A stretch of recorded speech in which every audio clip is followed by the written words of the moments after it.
पिछली क्लास में मैंने आपको क्या बताया हुआ था, इल्तुतमिश के बारे में बताया था। ठीक है, इल्तुतमिश के शासनकाल के बारे में हमने पूरे जिक्र करके रखा हुआ है।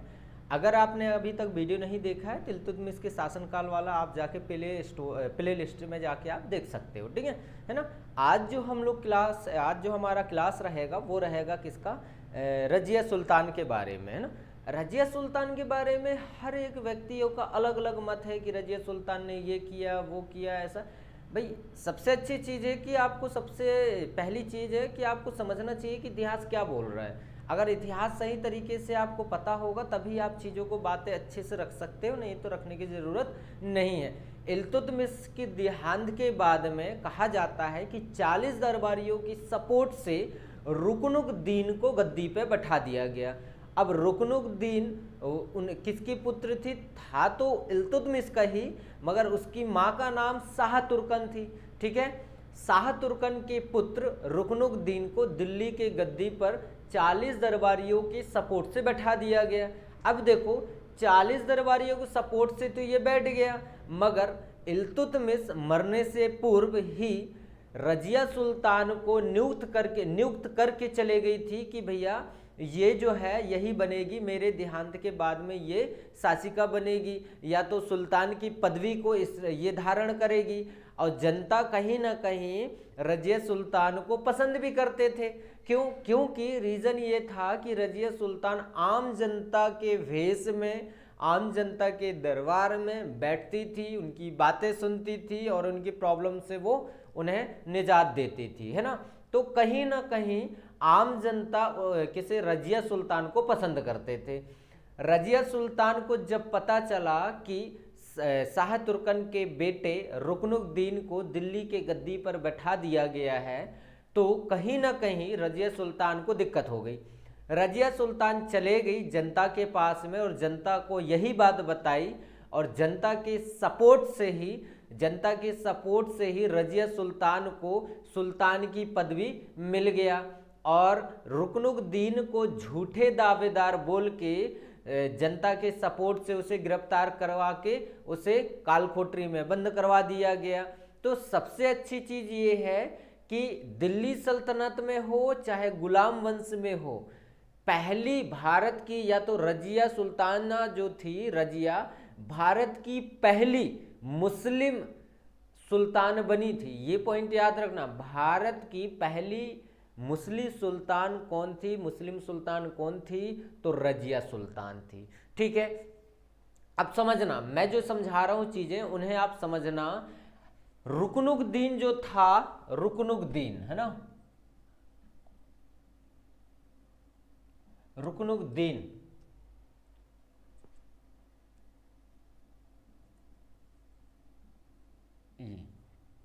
रुकनुद्दीन, ठीक है, ये जो था कहीं ना कहीं ये अपने आप को बहुत ज़्यादा होशियार समझता था, है ना। तो इसी वजह से ये निपट गया। ठीक, तो ये तो गिरफ्तार कर दिया गया इसे। अब देखना समझना, अब रजिया सुल्ताना जो थी, रजिया सुल्तान शासन करना प्रारंभ की कब से, 1236 से लेके 1240 तक। ठीक है, ये पॉइंट याद रखना।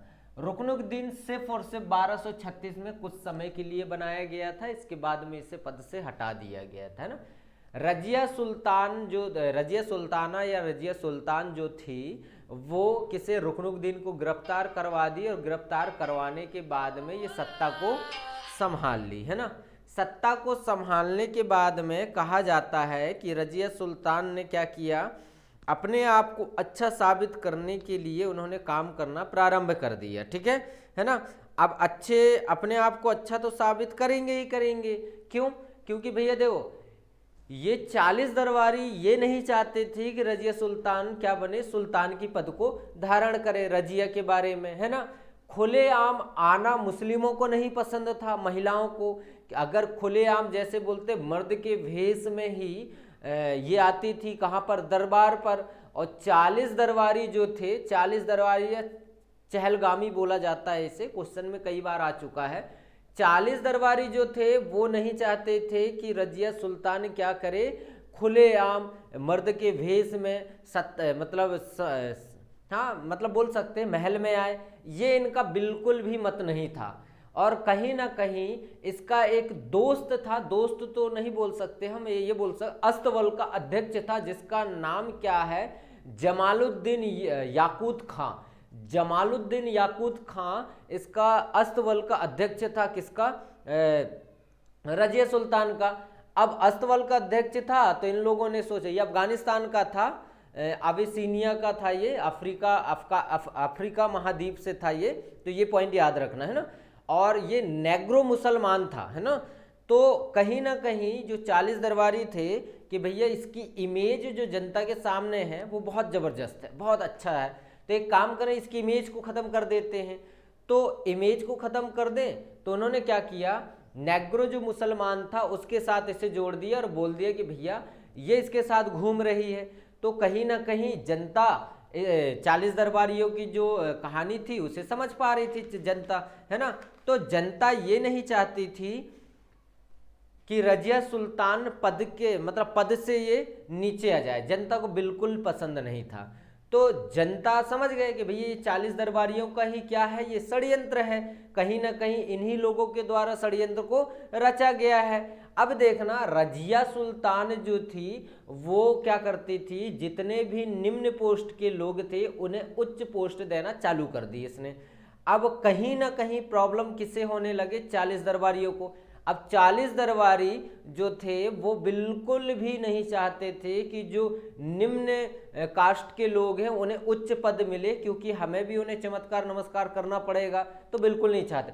और कहीं ना कहीं देखना, और ये भी है, इंसल्ट करने के लिए रजिया सुल्तान कभी भी ये नमस्कार नहीं करते थे। या तो कोई राजा अगर दरबार में प्रवेश कर रहा है, अगर ये दरबार में प्रवेश कर रही तो इसे बोलते हैं ना, सब मंत्रिमंडल खड़े हो जाते हैं उसके सम्मान के लिए, मगर ये जो 40 दरबारी थे बिल्कुल खड़े नहीं होते थे। तो कहीं ना कहीं उन्हें ये लगता था कि अगर इस तरीके से हम व्यवहार रखेंगे तो रजिया सुल्तान को प्रॉब्लम होगी और वैसे ही ये छोड़ देगी सत्ता को, मगर ऐसा कुछ भी नहीं हुआ। अब दिनों दिन 40 दरबारियों को लगा कि यार ये तो पोस्ट देते जा रही, हमारा वैल्यू वैसे ख़त्म होते जा रहा है। यमुना नदी के उस पार ये अपने तंबू गड़ा के वहाँ पे रजिया सुल्तान के लिए षड्यंत्र रचना ये लोग चालू कर देते थे। अब षड्यंत्र ऐसा होता था कि वो लोग सोचे कि हमने सारे पद्धति अपना लिया मगर रजिया सुल्तान को हमने गद्दी से नहीं हटा पाए रजिया को, तो हम ऐसा क्या काम करें। फिर उनका दिमाग ठनका और दिमाग में ये आया कि भैया जितने लोग इसके साइड में हैं, किसके साइड में, रजिया सुल्तान के साइड में हैं, उन लोगों को मैं क्या करूं, रजिया सुल्तान के साइड में तो हैं मगर इन लोगों को मैं अपने साइड में ले लूं, तो कुछ पैसा के लालच दूं और कुछ सत्ता के लालच दूं, तो कहीं ना कहीं ये लोग मेरे साइड में आ जाएंगे। तो उनमें से ही एक व्यक्ति था जो भटिंडा का गवर्नर था, भटिंडा का गवर्नर था, पंजाब में है भटिंडा, उसका गवर्नर था जिसका नाम है अल्तुनिया। ठीक है, ये अल्तुनिया वही अल्तुनिया है,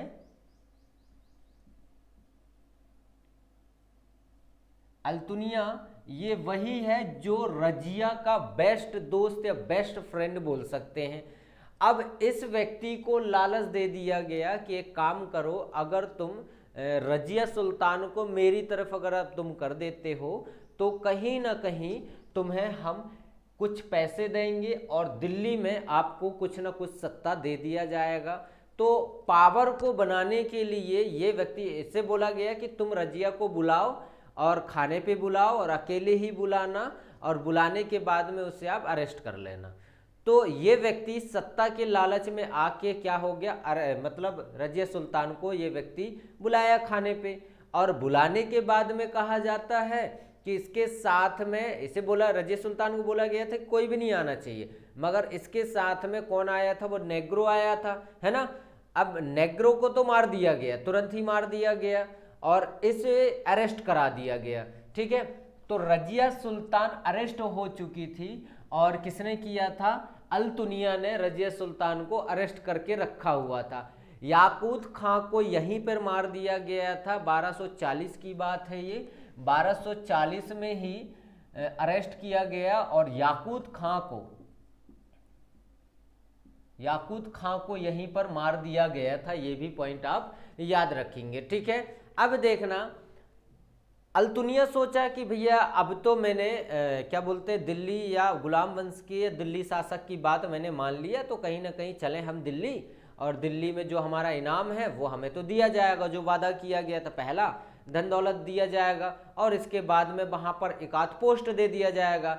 इस उद्देश्य से अल्तुनिया चला गया दिल्ली, मगर वहाँ, और उस समय वहाँ पे किसे, बहराम शाह को गद्दी पर बैठा दिया गया था। किसके सपोर्ट से, 40 दरबारियों के सपोर्ट से बहराम शाह को रजिया सुल्तान के रजिया सुल्तान जो गद्दी पे बैठी थी उसके तरफ में इसे बैठा दिया गया है ना, उसके गद्दी में इसे बैठा दिया गया, क्योंकि रजिया सुल्तान तो भटिंडा में क्या होगी, गिरफ्तार हो चुकी थी, है ना। तो सबसे अच्छी चीज अपने को समझने लायक ये है कि रजिया सुल्तान जो थी वो गिरफ्तार हो गई। अब इसकी जगह पर कौन बैठ गया, बहराम शाह बैठ गया। ये भी 40 दरबारियों का कठपुतली था। 40 दरबारियों ने अपने तरफ इस व्यक्ति को करके ही क्या किया गया था, गद्दी पे बैठाया गया था। अब 40 दरबारी जो बोलेंगे वही ये बहराम शाह करेगा, तो कहीं ना कहीं बोल सकते हैं 40 दरबारियों का कठपुतली है ये, है ना। अब देखना, समझना, चीजें बहुत अच्छी चीजें हैं समझने लायक। पहला पॉइंट तो ये है कि अल्तुनिया कहाँ, बहराम शाह के दरबार में पहुंचा, मतलब दिल्ली पहुंचा। दिल्ली पहुंचने के बाद में वो किसके अपेक्षित था कि अच्छा पोस्ट मिल जाए और कुछ गहने जेवर या पैसे मिल जाए, इसके लालच में ये पहुंचा। मगर इसके साथ में क्या हुआ, पहली चीज तो ये इसे बोला गया कि तुम तो अपने दोस्त के सगे नहीं हो पाए, तो हमारे क्या सगे रहोगे, और तुम्हें कोई पोस्ट नहीं दिया जाएगा, निम्न पोस्ट दिया जा रहा था, जिससे इससे अच्छा तो ये भटिंडा में ही था।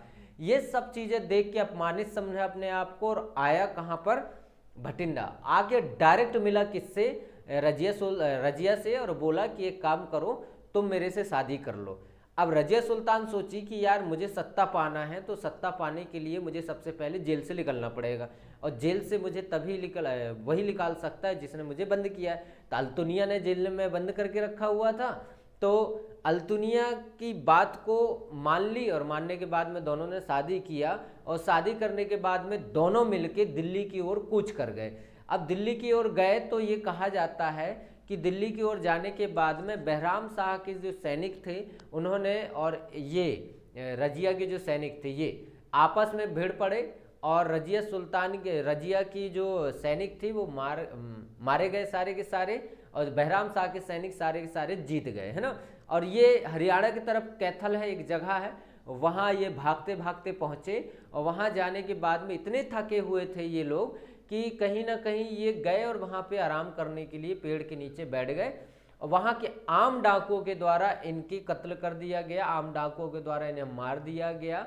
कुछ समय तक इन्हें वहीं दफनाया गया। इसके बाद में इन्हें दिल्ली में लाया गया, और दिल्ली में रजिया स्मारक बनवाया गया था। ठीक है, यहाँ तक आई थिंक मेरे को लगता है कि आपको बहुत अच्छे से चीज़ें समझ में आ गया होगा। तो थोड़ा सा हम देख लें। पहला पॉइंट तो हम देख लिए, रजिया सुल्तान कब 1236 से लेके 1240 तक इन्होंने शासन किया। और दूसरा पॉइंट ये है कि 1240 में इसे अरेस्ट करवा दिया गया था, 1240 में ही रजिया की मृत्यु हो गई थी, है ना। तो रजिया की मृत्यु की अगर बात करें हम, तो कब किया गया था, तो 1240 में ही कैथल, हरियाणा में है ये कैथल, ठीक है, हरियाणा में है ये कैथल, यहाँ पर इन्हें मार दिया गया था। और इसके बाद में कुछ समय के बाद में दिल्ली में इनका स्मारक बनवा दिया गया था। ठीक है, अब देखो समझना एक एक। याकूत खां जो था, याकूत खां या अल्तुनिया के बारे में बता रहा हूं, भटिंडा का गवर्नर था। ये कौन था, भटिंडा, पहले आप लिखना, भटिंडा का गवर्नर था। ठीक है,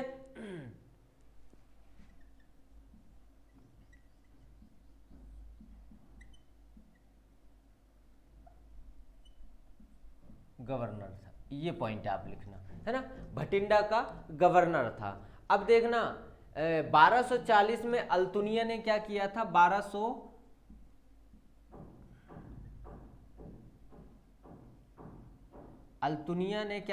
1240 में इनवाइट किया था। किसे इनवाइट किया था, रजिया सुल्तान को। कहाँ इनवाइट किया था? खाने पे इनवाइट किया था, ठीक है।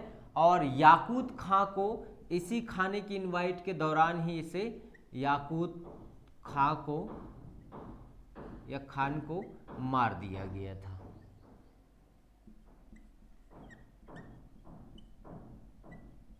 ये पॉइंट याद रखना, ठीक है ना।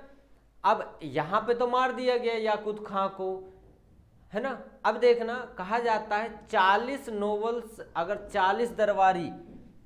40 दरबारियों के सपोर्ट से 40 दरबारी, ये पॉइंट याद रखना, चहलगामी इन्हें कहा जाता, 40 दरबारियों के समूह को चहलगामी के नाम से जाना जाता था। यहां तक अगर आपको चीजें समझ में आया होगा तो, और देखना सबसे अच्छी चीज ये है, क्वेश्चन में आता है कि रजिया सुल्ताना जो है, रजिया सुल्तान किस वजह से हारी? तो पहला कारण तो ये था कि भैया ये महिला थी। अब महिला होने के कारण इन्हें जनता का सपोर्ट तो था मगर मंत्रिमंडल का सपोर्ट नहीं था। और जो 40 दरबारियों के ग्रुप को जिसने बनाया था वही कहीं ना कहीं उसकी मृत्यु होने के बाद में वही उसकी बेटी पर ज़्यादा हावी हो गए, तो कहीं ना कहीं प्रॉब्लम थे। इसके बाद में रजिया सुल्तान के बाद में 1240 से मृत्यु होने के बाद में जो भी शासक आए वो सारे के सारे निकम्मे थे। जैसे बहराम शाह 1240 से लेके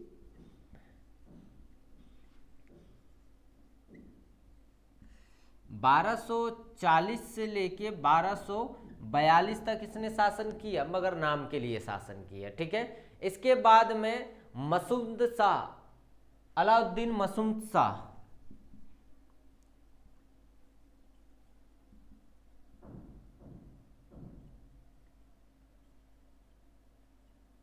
ठीक है, ये शासन किया। तो ये 42 से 46 तक शासन किया, 1242 से लेके 1246 तक इसने शासन किया, मगर नाम के लिए था, ठीक है। इसके बाद में नसरुद्दीन महमूद शाह ने शासन किया।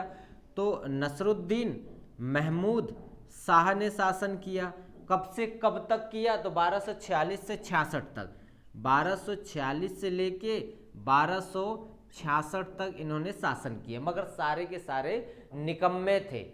इन्हें भारत से बाहर जाने की अनुमति बिल्कुल भी नहीं था, समझ रहे हो, या महल से ही बाहर जाने की अनुमति नहीं था। इसके बाद में एक व्यक्ति था नसरुद्दीन महमूद शाह, इसके बारे में कल मैं आपको बता दूंगा, इसके बारे में थोड़ा सा है, बाकी और कुछ नहीं है ना, ठीक है। तो यहाँ तक चीज़ें समझ में आए, कल अपन देखेंगे इसके आगे क्लास अपन इतिहास में निरंतर बना के रखेंगे। तो आज के लिए बहुत बहुत धन्यवाद।